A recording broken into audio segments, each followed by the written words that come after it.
Hello everyone, welcome to the competition cruise. मेरा नाम है सौरभ और आज के एडिटोरियल सेशन में आप सबका स्वागत है।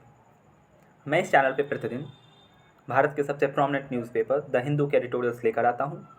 मेरी कोशिश इंग्लिश की बेहतर अंडरस्टैंडिंग के साथ साथ आप सभी के अंदर करंट अफेयर्स की जानकारी भी उपलब्ध कराना है।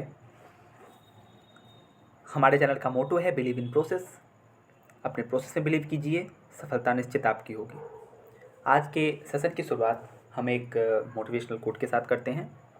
महान दार्शनिक कन्फ्यूशियस ने कहा है, हमारी सबसे बड़ी महिमा कभी न हारने में नहीं है बल्कि हर बार गिर कर उठने में है। यानी एक मनुष्य का जो महानता होता है वह इस बात से परिभाषित होता है कि वह कितनी बार हार के उठा। जितनी बार गिर गए उतनी ही बार दोगुने उत्साह के साथ उठ के खड़े हुए। आइए आज के ट्यूटोरियल पे चलते हैं। Escalation ladder on Israel offensive and the danger ahead. The US must rain in Israel, Iran must show restrain. Iran, Israel, US, तीन देशों का नाम आपने अभी सुना, किंतु जिस मुद्दे के बारे में हम अभी पढ़ने जा रहे हैं उसमें सिर्फ तीन देश नहीं, बहुत सारे पक्ष, बहुत सारे देश, बहुत सारे आतंकवादी संगठन, बहुत सारी खुफिया एजेंसियाँ शामिल हैं। एशिया के सबसे खतरनाक, सबसे मुश्किल विवादों में से एक है ये। कई विशेषज्ञ इस विवाद को आने वाले समय में थर्ड वर्ल्ड वॉर की उत्पत्ति केंद्र के रूप में भी परिभाषित करते हैं। जरा आपको समझाता हूँ कि ये हो क्या रहा है। आइए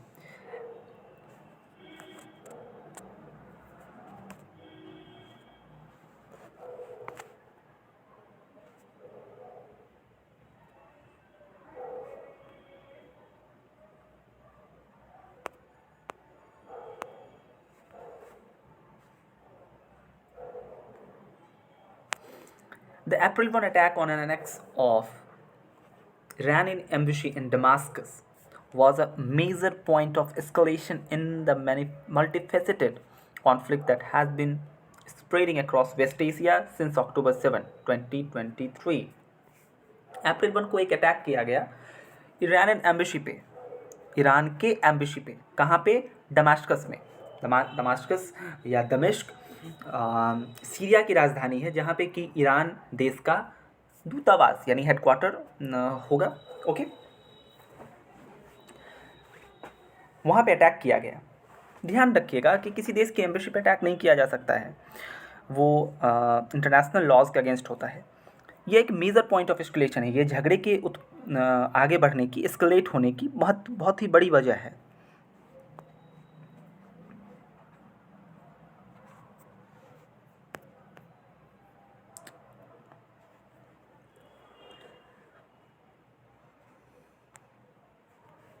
आइए देखते हैं।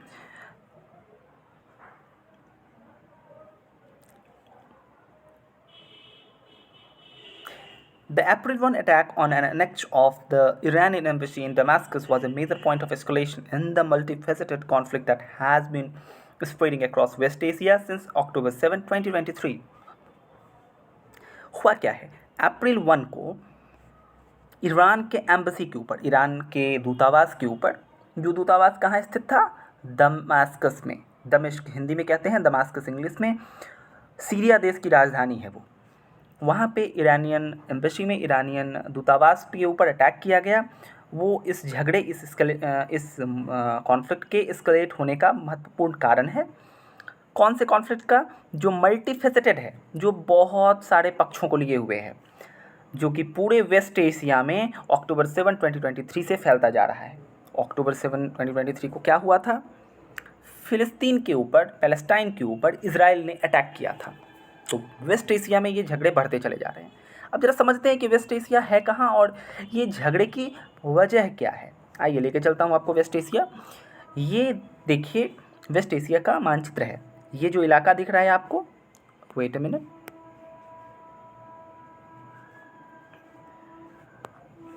ये जो आपको इलाका दिख रहा है ये अफ्रीका का है, और इस तरफ का ये पूरा इलाका एशिया का है, ठीक है।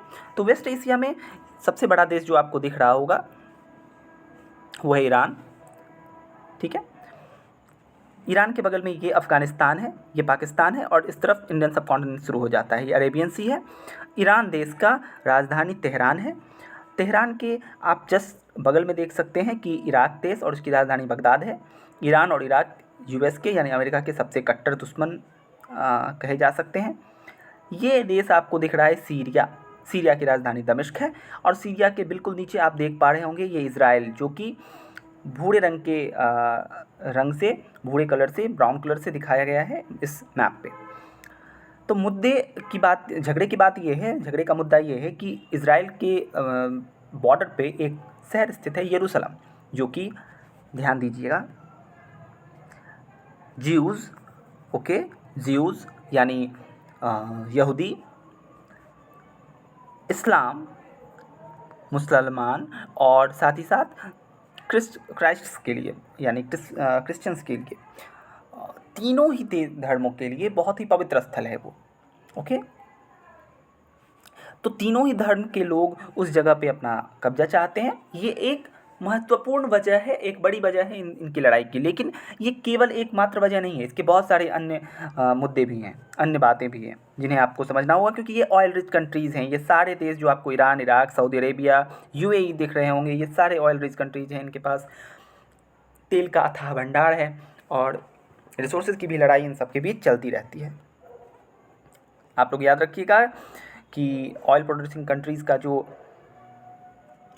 ग्रुप है उसका नाम ओपेक है। ओपेक की का हेडक्वार्टर वियना ऑस्ट्रिया में स्थित है, okay, organization of petroleum exporting countries ना। आइए वापस एडिटोरियल पे चलते हैं। Iran blamed Israel for the strike in which 13 Iranians including Mohammad Reza Zahedi, a top commander who was in charge of the Quds forces in Syria operations were killed. Iran ने इस attack के लिए Israel को जिम्मेवार ठहराया है, जहाँ पे कि 13 ईरानियन मारे गए, जिसमें मोहम्मद रेजा जहेदी भी शामिल थे, एक टॉप कमांडर जो कि सीरिया ऑपरेशंस के हेड थे, ठीक है। इजराइल ने इस मुद्दे को लेकर के अब क्या क्या है देखते हैं। Israel neither confirms nor denies claims. Israel ने ना ही कन्फर्म किया, देखिए इजराइल ने ना ही कंफर्म किया, ना ही डिनाई किया, ना ही मनाही की इस दावे को लेकर कि it was behind such attack, कि वो इस अटैक के पीछे है या नहीं है। ना हाँ बोला है ना बोला है। But it is an open secret that it has been carrying out operation across region targeting Iranian military and nuclear figures. ध्यान दीजिएगा, ईरान के जो इन सब के बीच झगड़े की एक और वजह ईरान का न्यूक्लियर ऑपरेशन भी है। ईरान न्यूक्लियर वेपन बनाना चाहता है, तो ये एक ओपन सीक्रेट है, एक जानी मानी बात है, सब लोग इसे जानते हैं कि इजराइल लगातार ऑपरेशंस चला रहा है, लगातार अपने मोसाद के जरिए, अपने खुफिया एजेंसी मोसाद के जरिए उस पूरे क्षेत्र में मिलिट्रीली और न्यूक्लियर फिगर्स को, जो भी सैन्य के बड़े कमांडर्स हैं और न्यूक्लियर साइंटिस्ट हैं, उन सबको मारने की कोशिश कर रहा है, ठीक है। चलिए आगे बढ़ते हैं। On December 25, a suspected Israeli strike killed Razi Mousavi, senior adviser in Iran's Islamic Revolution Guard Corps in Syria. Iran का जो मिलिट्री है, ईरान की जो बॉर्डर डिफेंस फोर्स है, उसका नाम है Islamic Revolution Guard corps, okay. उसके एक सीनियर एडवाइज़र को मार दिया गया December 25 को, जिसके बारे में सस्पेक्ट किया गया, यानी ऐसा अंदाज़ा लगाया गया कि इजरायली स्ट्राइक में वो मारे गए। What makes the April 1 attack different from Israel's past strike is that an embassy complex was targeted this time. अप्रैल 1 के अटैक को क्या ऐसी चीज़ है जो पिछले सारे मुद्दों से अलग करती है? पिछले वाले मुद्दे पर तो ऐसा एस्केलेशन नहीं हुआ टेंशन का, पर इस बार क्यों एस्केलेट हो रहा है, ये मुद्दा बढ़ रहा है? मुद्दा ये है कि पिछला कोई भी स्ट्राइक जो था वो एम्बेसी को टारगेट नहीं किया गया था। एम्बेसी मतलब दूतावास को, राजदूत के घर को। Embassy and other diplomatic premises were a protected status under international law, जैसा कि मैंने आपको शुरुआत में ही बताया था। आप सबको पता होना चाहिए, एक समझौता हुआ था, वियना कॉन्वेंशन, ओके। वियना जो कि ऑस्ट्रिया की राजधानी है, जहाँ ओपेक का मुख्यालय भी है। तो वियना कन्वेंशन इंटरनेशनल लॉ का एक बहुत स्टेपिंग स्टोन माना जाता है। वहाँ पे ये प्रॉमिस किया गया था सारे देशों के द्वारा कि हम सभी देश एक दूसरे के एम्बसीज़ को कभी टारगेट नहीं करते हैं करेंगे। आपने गौर किया होगा कि युद्ध के हालातों में भी एम्बसीज़ को टारगेट नहीं किया जाता है, क्योंकि वहाँ पे रहने वाले लोगों को पूरी इज्जत देने की कोशिश की जाती है। ठीक है, इसीलिए यहाँ पर कहा गया है कि सेकेंड वर्ल्ड वॉर के समय में भी डिप्लोमेटिक प्रेमिसेस जो थे उन्हें छोड़ दिया गया था। ध्यान दीजिएगा, even during the second world war diplomatic premises were spread from by hostile powers. शत्रु फोर्सेस के द्वारा जो हॉस्टाइल फोर्सेस थे, पावर्स थी, उनके द्वारा डिप्लोमेटिक प्रेमिसेस को, डिप्लोमेटिक घरों को, डिप्लोमेटिक जगहों को छोड़ दिया गया था। When the Chinese embassy in Belgrade was bombed in May 1999 by the US, the then US President Bill Clinton issued a public apology stating it to be an accident. देखिए, ये घटना हुई थी 1999 में, जब बेलग्रेड में चाइना के दूतावास पर एक बम गिर गया था। तब के उस समय के जो यूएस प्रेसिडेंट थे bill Clinton, okay, bill Clinton, उन्होंने एक पब्लिक अपॉलजी, एक सार्वजनिक माफ़ीनामा जारी किया था, ये कहते हुए कि यह एक एक्सीडेंट था, ये हमारी गलती से हुआ। देख रहे हैं ना कि आप एम्बेसी का महत्व समझ पा रहे होंगे। But in the case of Damascus, the attackers precision strike was aimed at killing a group of IRGC figures. Many in Iran see this as an act of war. लेकिन ये जो डमास्कस के केस में क्या हुआ है, दमिश्क में जो अभी केस हुआ है, उसमें क्या किया गया कि अटैकर ने प्रिसीजन के साथ, बहुत ही समझदारी के साथ, एकदम प्रिसाइज वे में, बहुत ही सूक्ष्मतापूर्वक अटैक किया, स्ट्राइक किया। ऐसे किया कि IRGC के बड़े बड़े कमांडर्स को मारा जा सके। और मैंने इन ईरान के ज़्यादातर लोग इसे एक्ट ऑफ वॉर की तरह देख रहे हैं, यानी युद्ध के शुरुआत के तौर पे देख रहे हैं। Even before the October 7 Hamas attack in Israel, there was a shadow war going on between Israel and Iran in West Asia. मैंने जैसा कि पहले ही कहा था कि वेस्ट एशिया में इजराइल और ईरान के बीच लगातार शीत युद्ध जारी है।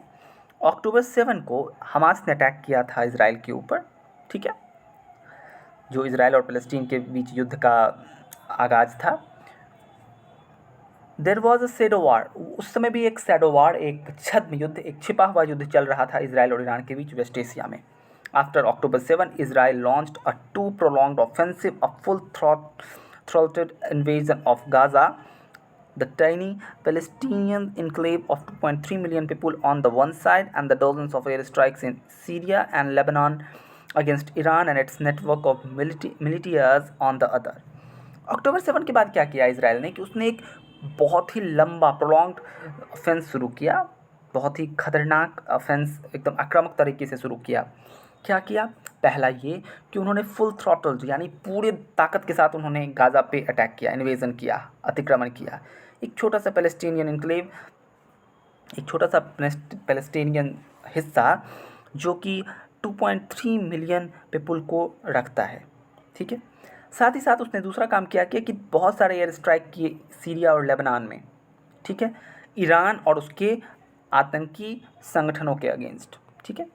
Israel sees Iran as the linchpin of all the non-state militias of the region, be it Hamas, Hezbollah, Houthis, or the Palestinian Islamic Jihad, and seems determined to roll back their influence in its immediate neighborhood.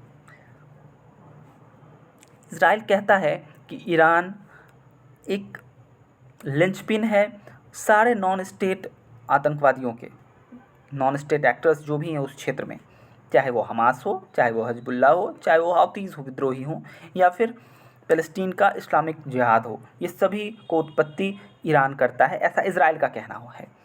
And seems determined, और ऐसा लगता है कि वो determined है। कौन? Israel. ऐसा लगता है कि इजराइल बिल्कुल डिटरमाइंड है कि वो अपने इन्फ्लुएंस को अपने इमीडिएट नेबरहुड में पूरी तरह से रोल आउट करेगा, पूरी तरह से स्थापित करेगा। Israel war on Gaza is not preceding and planned. लेकिन इजराइल का जो युद्ध चल रहा है गाज़ा में वो बिल्कुल प्लान्ड वे में आगे नहीं बढ़ रहा है, ठीक है। 6 months of fighting has turned Gaza into an open graveyard with a death toll of over 33,000, a majority of them women and children. देखिए कितनी दुखद बात है। युद्ध किसी भी मामले का समाधान नहीं होता है। 6 मंथ से ये लड़ाई चल रही है। इसने गाजा को एक कब्रगाह के तौर पे बदल दिया है। डेथ टोल तक 33,000 से ऊपर चला गया है। 33,000 से ज़्यादा लोग मारे गए हैं, जिसमें से ज़्यादातर वुमेन्स और बच्चे हैं। As Benjamin Netanyahu, Israel's prime minister, undergoes what the October 7 attack unfolded, is coming under increased pressure at home and abroad to cease fire and resign. He appears to be more eager to escalate the regional crisis. अब क्या हो रहा है कि इस खतरनाक स्थिति में इजराइल के प्राइम मिनिस्टर जो बेंजामिन नेतन्याहू हैं, जिनके सामने में अक्टूबर 7 का अटैक किया गया था, यानी जब हमास ने अटैक किया था इजराइल के ऊपर, उन पे बहुत ही ज़्यादा प्रेशर आ रहा है। वो इंक्रीज्ड प्रेशर के अंदर है। कहाँ से? घर के अंदर भी, अपने देश में भी और अब्रॉड में भी, यानी विदेशों से भी प्रेशर आ रहा है। अभी हाल ही में आपने सुना होगा कि यूनाइटेड नेशन सिक्योरिटी काउंसिल ने एक रिजोल्यूशन पास किया है कि युद्ध को तुरंत रोका जाए। किस चीज़ के लिए उन पर प्रेशर आ रहा है? कि सीज फायर किया जाए। सीज फायर का अर्थ होता है युद्ध रोकना, और रिज़ाइन करने के लिए उन पर प्रेशर आ रहा है। ऐसी स्थिति में ही appears to be more eager to escalate the regional crisis. ऐसी स्थिति में वो चाह रहे हैं कि और ज़्यादा क्षेत्रीय संकट को बढ़ाया जाए, ताकि उनका फोकस, लोगों का फोकस उस तरफ शिफ्ट करे। This is a dangerous slope. ये एक बहुत ही खतरनाक ढलान है। An open war between Israel and Iran which could drag the US in would be a security disaster for the whole region and an economic nightmare for the wider world. देखिए, एक open war अगर शुरू हो गया, जो cold war अभी Israel और Iran के बीच छिपा हुआ छद्म युद्ध चल रहा है, वो अगर ओपन वॉर में बदल गया तो वह यूएस को भी इस युद्ध में घसीट लेगा, जो कि सिक्योरिटी डिजास्टर होगा पूरे क्षेत्र के लिए। एक बहुत ही बड़ा संकट बनेगा पूरे क्षेत्र के लिए, और एक आर्थिक दुस्वप्न बन जाएगा पूरे वर्ल्ड के लिए। क्योंकि आप सभी जानते हैं कि बहुत बड़ा युद्ध का जो क्षेत्र है वह ऑयल रिच कंट्रीज़ का है। ऑयल रिच कंट्रीज़ के साथ साथ विश्व का व्यापार का बहुत बड़ा हिस्सा स्वेज नहर से होकर गुजरता है। तो उस क्षेत्र के आसपास अगर युद्ध होगा तो यह वर्ल्ड की इकोनॉमिक स्थिति के लिए बहुत ही खतरनाक होगा। Iran should not walk into the trap set by Israel. Iran को इस जाल में नहीं गिरना चाहिए, वह जाल जो कि इजराइल के द्वारा बिछाया गया है।